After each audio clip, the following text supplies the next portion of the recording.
Oke, Assalamualaikum warahmatullahi wabarakatuh. Perkenalkan, nama saya Hussein. Saya dari kelompok 6. Saya akan mempresentasikan hasil dari kerja kelompok kami. Oke, sebelum presentasi saya akan memperkenalkan anggota kelompok dari kelompok 6. Yang pertama ada Hussein, saya sendiri. Lalu ada Arif Budirahman, ada Hilmi Kazimi, lalu ada Mahfud Fauzi, dan ada Muhammad Rafiq. Oke, di sini ada mind mapping. Apa itu mind mapping? Mind mapping adalah cara mencatat yang menyenangkan, cara mudah dan mengeluarkan informasi dan ide baru dalam otak. Mind map adalah cara mencatat yang kreatif dan efektif, cara mudah memasukkan dan mengeluarkan informasi dalam otak. Mind map menggunakan warna, simbol, kata, garis lengkung, dan gambar yang sesuai dengan cara kerja otak. Oke, selanjutnya ada advertorial. Apa itu advertorial? Advertorial adalah bentuk periklanan yang disajikan dengan gaya bahasa jurnalistik. Advertorial berasal dari dua kata dalam bahasa Inggris, advertising dan editorial. Periklanan atau advertising adalah penyajian materi secara persuasif kepada publik melalui media massa dengan tujuan untuk mempromosikan barang atau jasa. Editorial adalah pernyataan tentang opini yang merupakan sikap resmi dari redaksi. Metode brainstorming.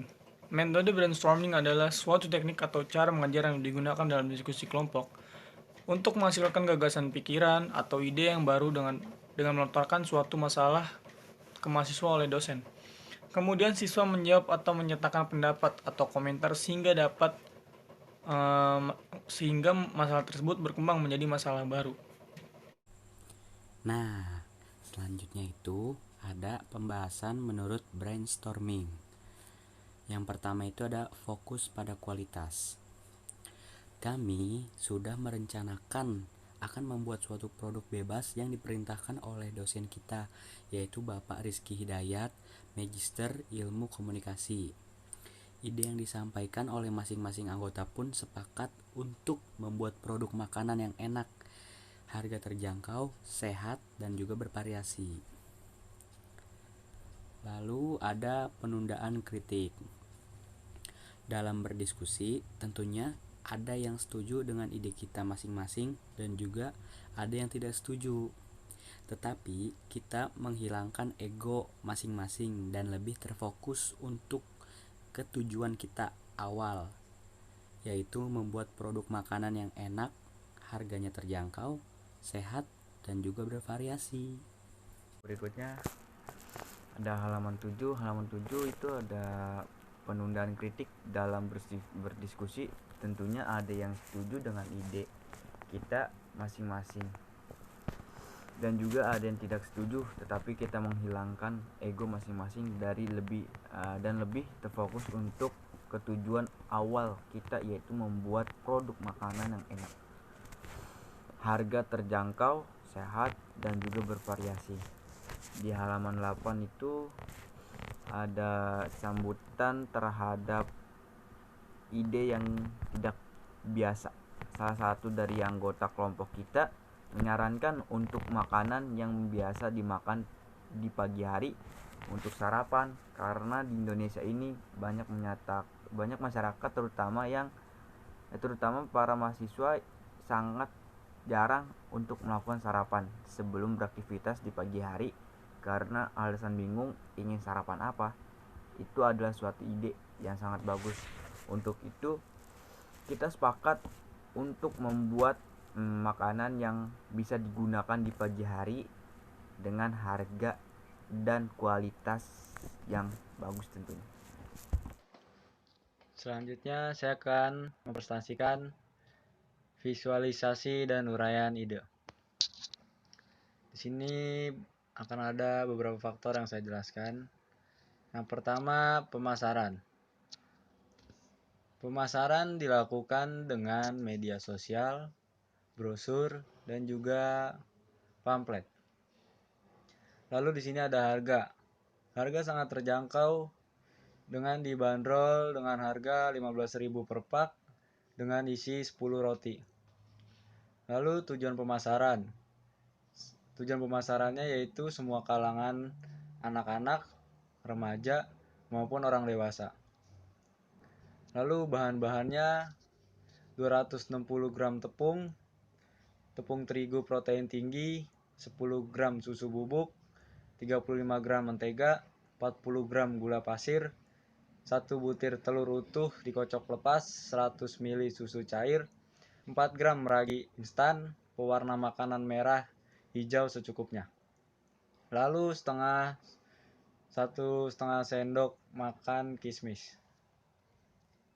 Selanjutnya ada latar belakang.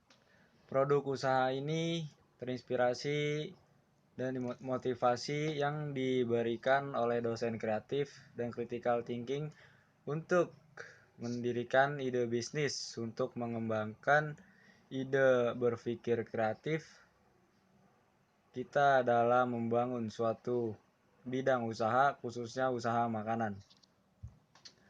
Lalu tujuannya memudahkan siapapun menemukan makanan untuk sarapan pagi yang bergizi dengan harga yang sangat terjangkau.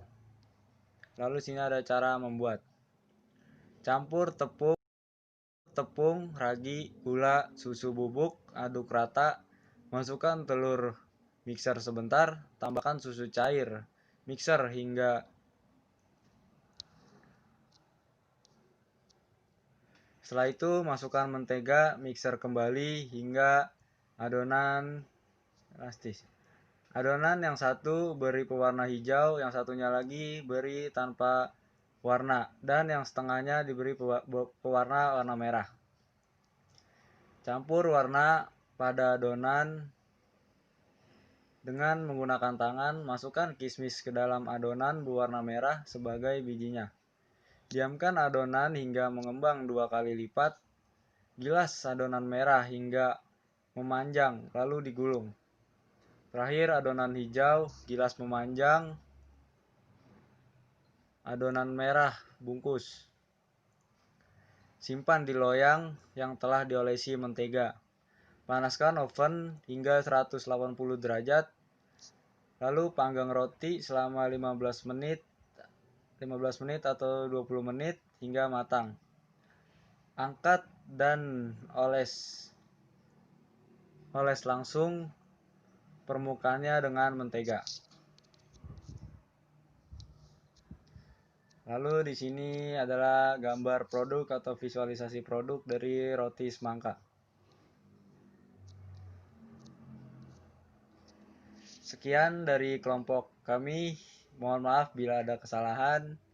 Assalamualaikum warahmatullahi wabarakatuh. Terima kasih.